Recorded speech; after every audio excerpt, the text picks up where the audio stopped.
Hello students, remote sensing series में आज हम पढ़ेंगे orbital characteristics of remote sensing satellite. मैं हूं Ajay Chauhan, associate professor in geography, government PG college Ambala Cantt. अभी तक हमने पढ़ा रिमोट सेंसिंग के बारे में कि रिमोट सेंसिंग है क्या, उसकी प्रोसेस के बारे में। तो इसमें क्या है, जैसे सन एक natural source of electromagnetic energy है। जब वो अर्थ सरफेस में विभिन्न तरह के टारगेट से टकराएगी और उनसे रिफ्लेक्ट बैक होके जाएगी या उनके द्वारा इमिशन होगा, तो उसको सेंसर रिकॉर्ड कर लेगा और हमें एक पिक्चर फॉर्म में या डिजिटल फॉर्म में डेटा दे देगा, जिसका हम इंटरप्रेट करके लैब में बैठ के या फील्ड से दूर ही वहाँ फील्ड की इंफॉर्मेशन ले लेंगे। अब जो ये सेंसर लगा होगा या कैमरा लगा होगा, वो लगा कहाँ होगा? वो एयरक्राफ्ट में भी हो सकता है, एरोप्लेन के अंदर भी हो सकता है और वो सैटेलाइट में भी हो सकता है। अब जो सैटेलाइट के अंदर जो कैमरा लगा हुआ है उसको कहेंगे सेंसर। अब वो लगातार रिवॉल्व कर रहा है अर्थ के चारों तरफ अपने एक रास्ते के अंदर, अपने एक पाथ के अंदर, जिसको कहते हैं ऑर्बिट। ये कितने तरह के ऑर्बिट होते हैं, हर ऑर्बिट की अपनी एक खास कैरेक्टरिस्टिक्स होती है। जिस तरह के हमें रिमोट सेंसिंग करनी है तो वो डिपेंड करता है उसके अकॉर्डिंग हम सैटेलाइट को किस ऑर्बिट में स्थापित करें। तो ऑर्बिट की अपनी कुछ कैरेक्टरिस्टिक्स हैं जिसको हम आज के इस लेक्चर में डिस्कस करेंगे। तो जो रिमोट सेंसिंग इंस्ट्रूमेंट्स हैं वो कहाँ प्लेस हो सकते हैं? जैसे अभी बताया था, अलग अलग प्लेटफॉर्म के अंदर, एरोप्लेन के अंदर या सैटेलाइट्स के अंदर।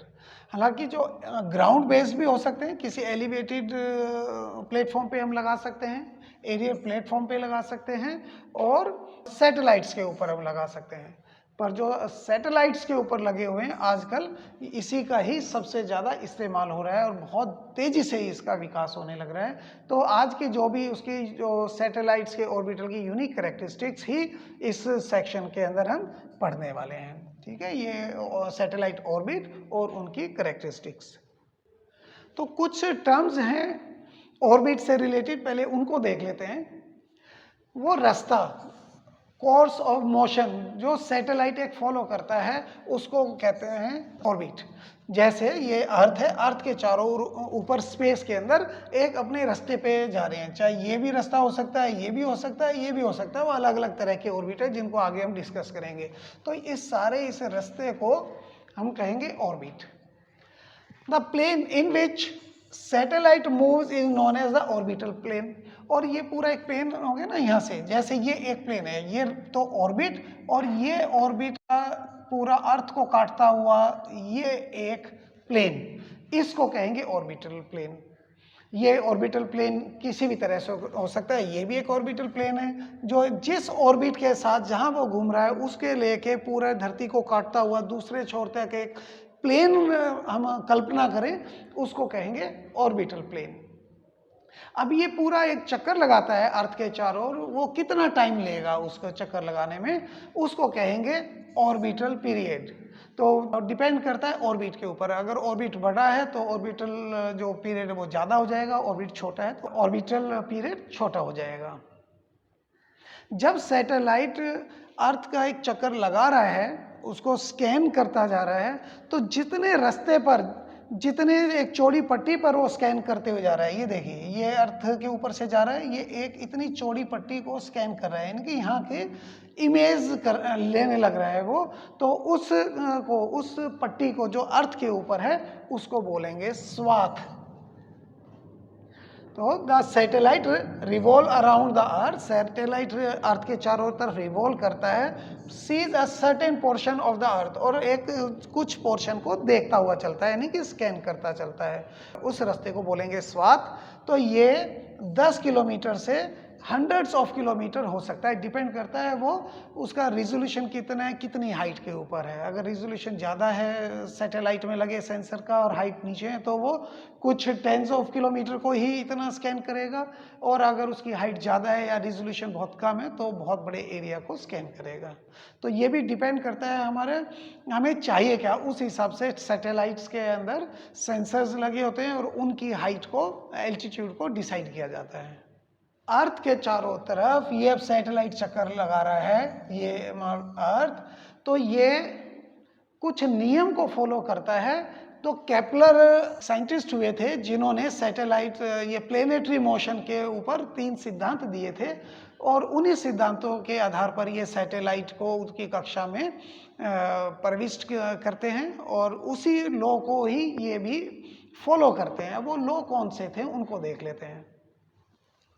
पहला लॉ इंडिकेट करता है, यहाँ पर लोग एग्जैक्टली नहीं बता रहे क्योंकि डेफिनेशन कि ये बता रहे वो कहना क्या चाह रहे हैं, यानी कि उन लोगों का क्या मतलब निकलता है उसको यहाँ पर दर्शाया गया है। पहला लॉ इंडिकेट करता है कि satellite orbit the earth in the elliptical path. एक तो सर्कुलर पाथ है कि एक केंद्र है, यहाँ से चारों जो ये रेडियस है सब जगह बराबर बराबर दूरी पर है, तो ये एक ही जितना है उसको तो कहते हैं सर्कुलर। पर इलिप्टिकल है थोड़े चपटाकार अंडाकार, उसके अंदर जो रेडियस 2 फोकस बनते हैं, तो अर्थ यहाँ पे किसी भी फोकस पे हो सकती है और इसके चारों तरफ एक अंडाकार शेप के अंदर सैटेलाइट चक्कर लगा रहा है। तो distance from the earth will not be same at all the time. मान लो अर्थ यहाँ पे इस फोकल पॉइंट पर है, यहाँ पर है, तो कभी तो ये सैटेलाइट अर्थ के बहुत पास आ जाएगा और कभी बहुत दूर पहुँच जाएगा। तो हर वक्त अर्थ के इक्वल दूरी पर नहीं होता है सैटेलाइट।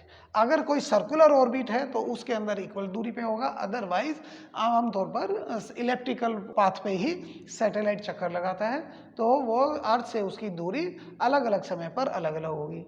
कई बार जब बहुत नज़दीक हो जाएगा सैटेलाइट तो उसको पेरिजी स्थिति बोलते हैं, और जब दूर होगा तब वहाँ पे अपजी स्थिति कहला जाएगी।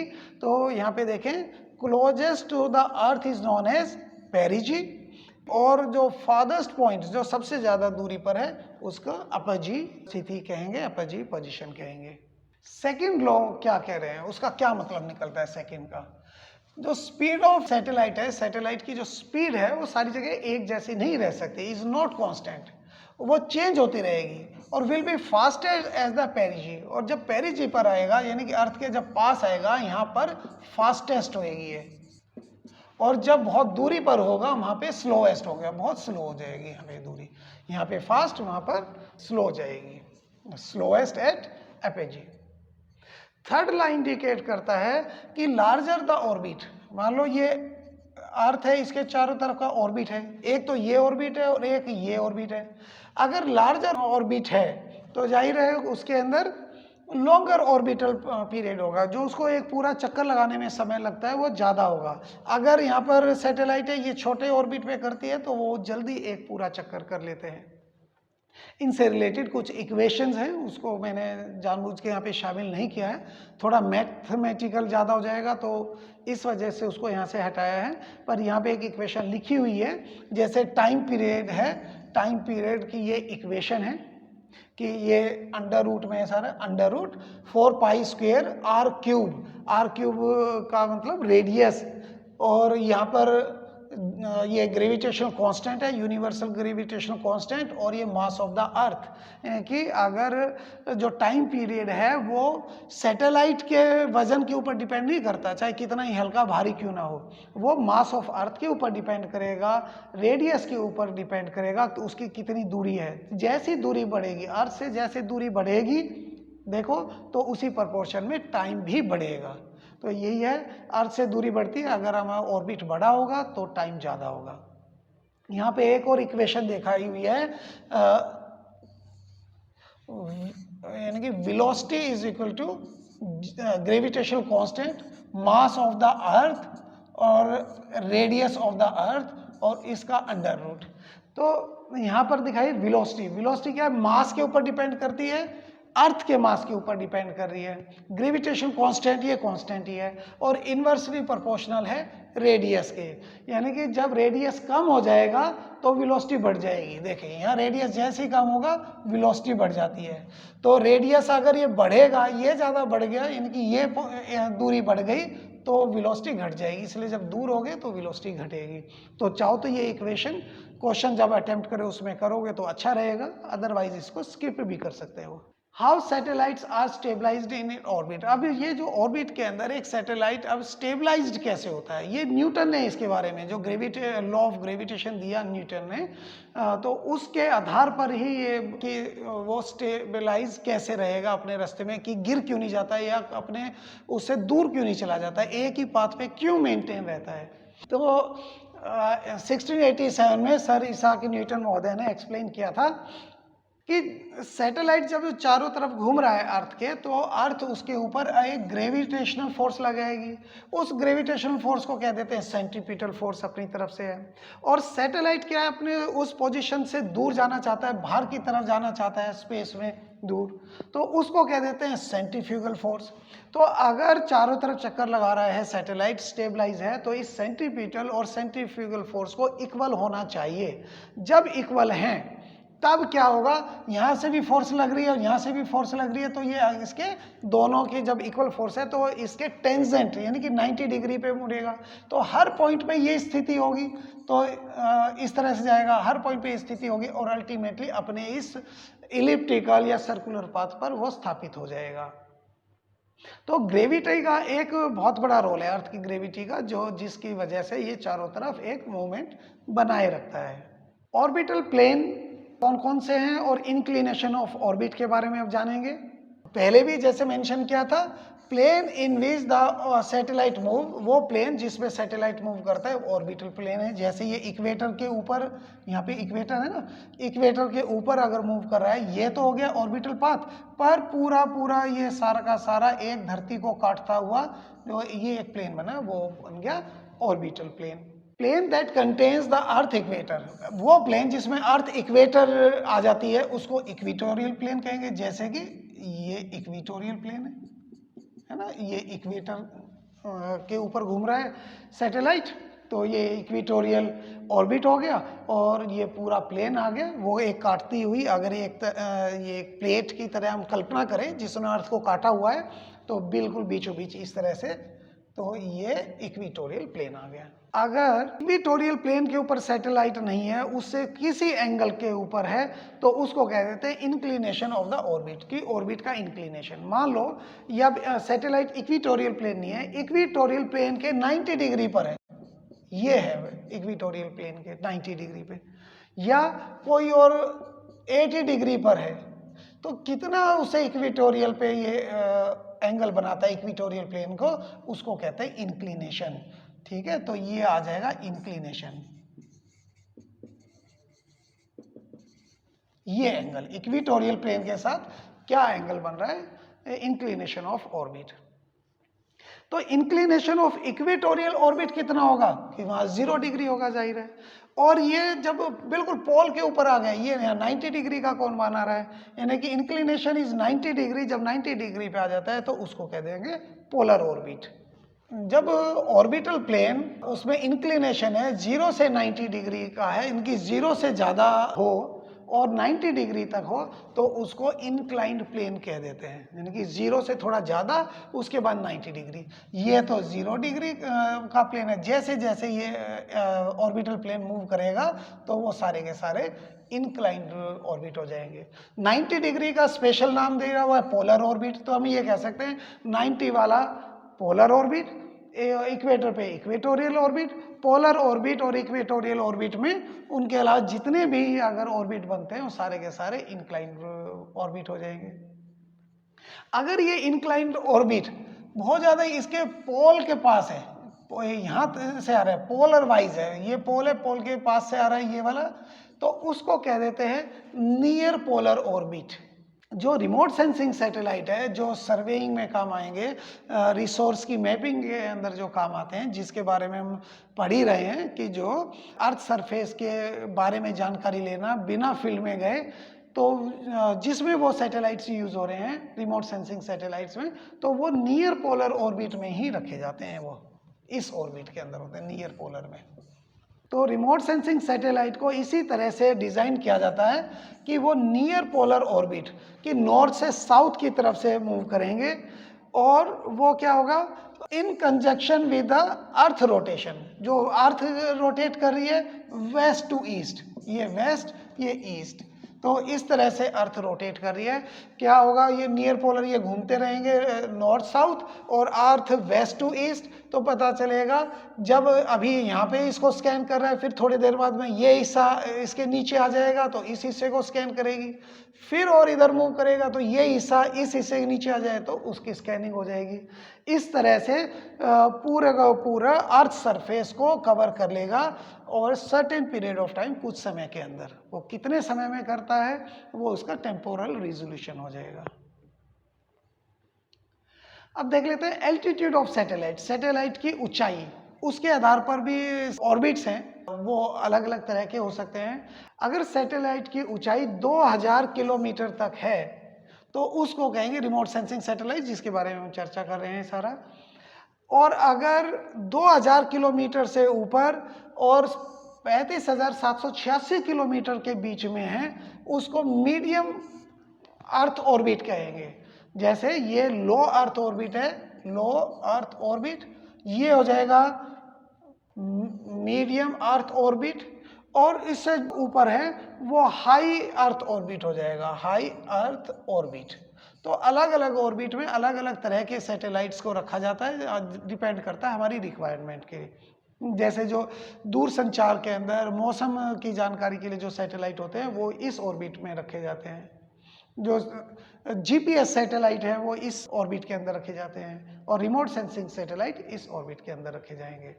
ये कुछ ये वाले ऑर्बिट हैं, ये लो अर्थ ऑर्बिट है, और ये वाला ऑर्बिट एक इसमें एग्जांपल पे दिखाया हुआ है, ये हाई अर्थ ऑर्बिट है।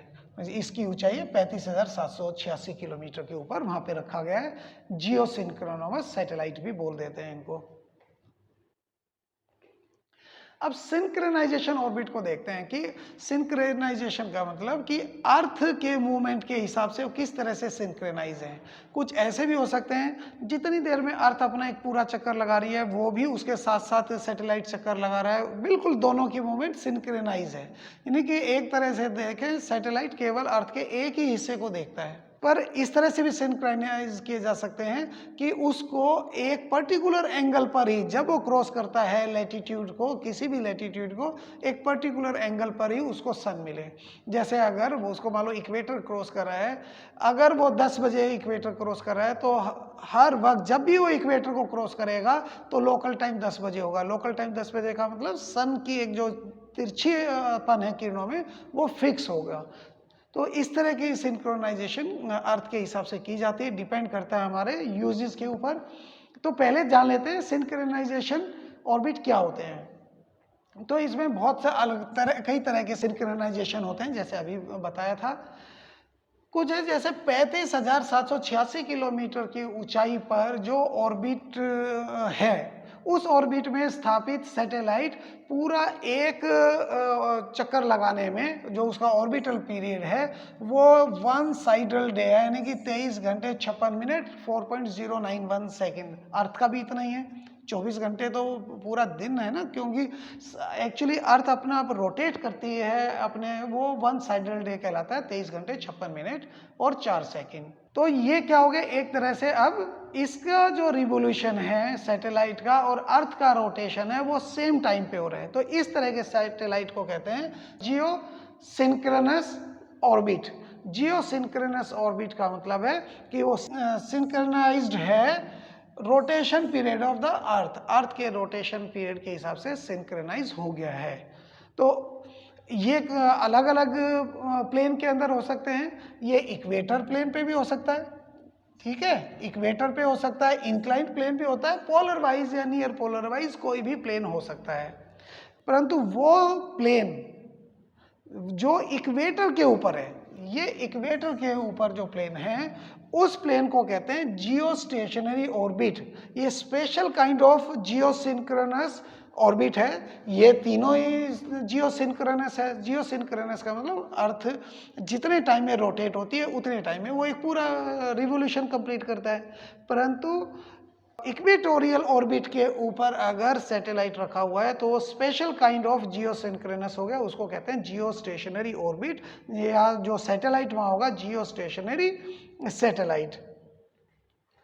तो जियोसिंक्रोनस ऑर्बिट क्या है, इज अ सर्कुलर, एक तो ये सर्कुलर है, इसका इंक्लिनेशन 0 डिग्री है यानी कि इक्वेटर प्लेन पर है, और इसको जियो स्टेशनरी कहा जाता है। जैसे यहाँ पर दिखा रखा है, ये जियोसिंक्रोनस सैटेलाइट है जो 35,786 किलोमीटर की ऊंचाई पर है, या जियोसिंक्रोनस ऑर्बिट है। ये जो ऑर्बिट है ये इक्वेटोरियल प्लेन के ऊपर है, इक्वेटोरियल प्लेन, और ये भी जियोसिंक्रोनस है। इक्वेटोरियल प्लेन पे मौजूद जियोसिंक्रोनस ऑर्बिट कहलाता है जियो स्टेशनरी ऑर्बिट। क्यों कहलाता है जियो स्टेशनरी, कि वो एक ही पार्ट पे, जैसे अर्थ अगर मूव कर रही है तो इक्वेटर पर है, वो अर्थ के संदर्भ में एक तरह से फिक्स हो गया, क्योंकि दोनों की स्पीड बराबर होगी, रिलेटिव स्पीड उनकी दोनों की अब 0 होगी। एक जो वहाँ पे सैटेलाइट मौजूद है लगातार अर्थ के एक ही पार्ट पे देख रहा है, तो इसीलिए इसको कहते हैं जियो स्टेशनरी सैटेलाइट। दूसरे तरह के सैटेलाइट्स हो सकते हैं सन सिंक्रोनस सैटेलाइट, कि इस तरह से वो सिंक्रोनस किए हुए हैं, इस तरह से उनका ऑर्बिट फिक्स किया हुआ है कि जब भी वो जाएंगे, जैसे ये अगर सैटेलाइट इस वो क्रॉस कर रहा है, ये एक पर्टिकुलर हम मान लेते हैं ये एक अक्षांश रेखा को, तो जो सन का एंगल है, जो सन का एंगल वहाँ पर है, हर रोज मान लो ये क्रॉस कर रहा है सुबह 9 बजे, तो नेक्स्ट जब वो पूरा चक्कर लगाएगा तो यहाँ 9 बजे आएगा। हो सकता है नेक्स्ट चक्कर वो आधे घंटे में ही आ जाए, क्या 1.5 घंटे में आ जाए। 1.5 घंटा जैसे 900 किलोमीटर की ऊंचाई पर एक सैटेलाइट लगभग वो 100 मिनट के अंदर एक चक्कर लगा लेता है, तो अगले जब 100 मिनट के अंदर वो आएगा वापस, तो भी जो सन की जो ये एंगल होगा वो सेम होगा। फिर अगले 100 मिनट के बाद जब एक दोबारा आएगा तो वो एंगल क्या है, सेम होगा सन का, यानी कि जो परछाई पड़ेगी वो एक ही तरह की होगी, जो इल्यूमिनेशन होगा सन का एक ही तरह का होगा। ऐसा नहीं है कि वहाँ पर तो अभी 9 बजे है, फिर बाद में 11 बजे का एक अलग एंगल पे अलग इल्यूमिनेशन होगा, 12 बजे एक अलग होगा, तो उससे तो कंपैरिजन हो ही नहीं सकता दो जगह की सैटेलाइट्स इमेज को लेकर, क्योंकि एक जगह सोलर जो एंगल है, इल्यूमिनेशन है, वो अलग है, दूसरी जगह अलग है। तो इसलिए इसको ऐसे सिंक्रोनाइज किया जाता है, नियर पोलर में इस तरह से इसको फिक्स किया जाता है कि ये जो सन से जो एंगल है वो हमेशा फिक्स रहे एक लैटिट्यूड के ऊपर। जाहिर है जब अगले लैटिट्यूड पे आएगा तो अलग एंगल मिलेगा, इक्वेटर पे उसको अलग एंगल मिलेगा, पर जब जब वो इक्वेटर को क्रॉस करेगा उसको फिक्स एंगल मिलेगा। तो वो लोकल सन टाइम पर क्रॉस करता है। तो ये है जियोसिंक्रोनस सैटेलाइट्स, जिस एरिया, जिस वर्ल्ड के एरिया को कवर करेगा वो कांस्टेंट लोकल टाइम पर ही करेगा, यानी कि लोकल सन टाइम उसे कहा जाता है जब वो उसको क्रॉस कर रहा है। जितने एंगल पे रेडिएशन आ रही है, जिस एंगल पर, वो हर वक्त उसी एंगल पे उसके मिलती रहेगी। तो at a given latitude position of the sun in the sky as the satellite pass overhead will be same. तो किसी भी लैटिट्यूड पर जब सैटेलाइट स्काई में उसको क्रॉस कर रहा है, वो जो एरिया को क्रॉस कर रहा है, हर वक्त उसी लैटिट्यूड पर, हर वक्त उस लैटिट्यूड पे सेम एंगल सन का मिलेगा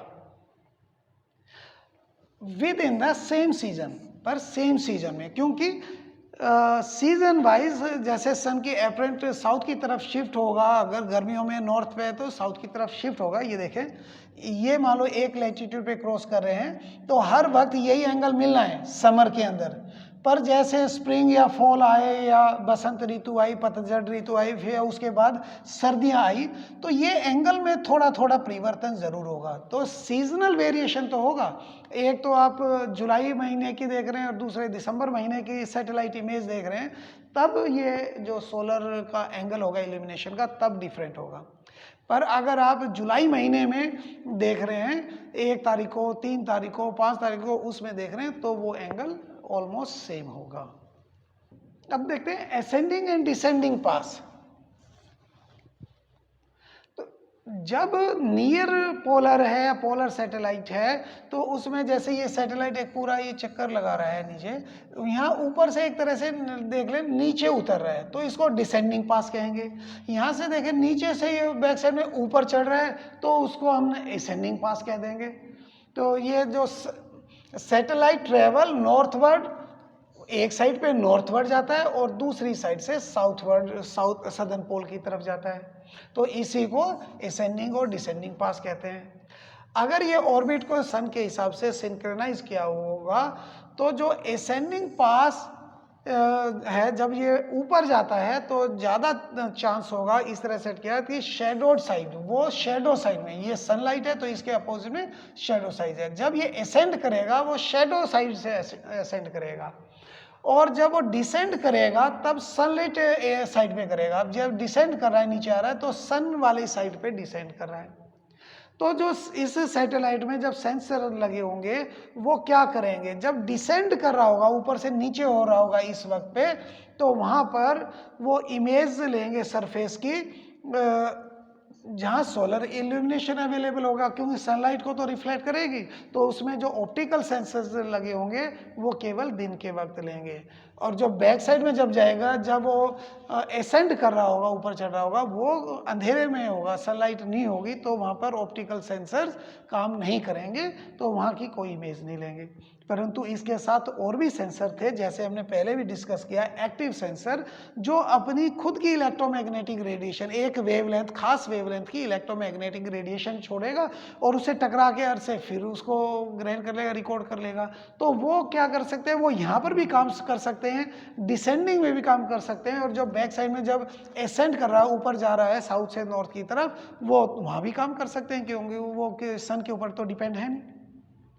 इसी तरह के कुछ पैसिव सेंसर्स हैं, जैसे जो इमिटेड रेडिएशन को रिकॉर्ड करते हैं, जो इमिटेड रेडिएशन को रिकॉर्ड करते हैं, जैसे थर्मल सेंसर।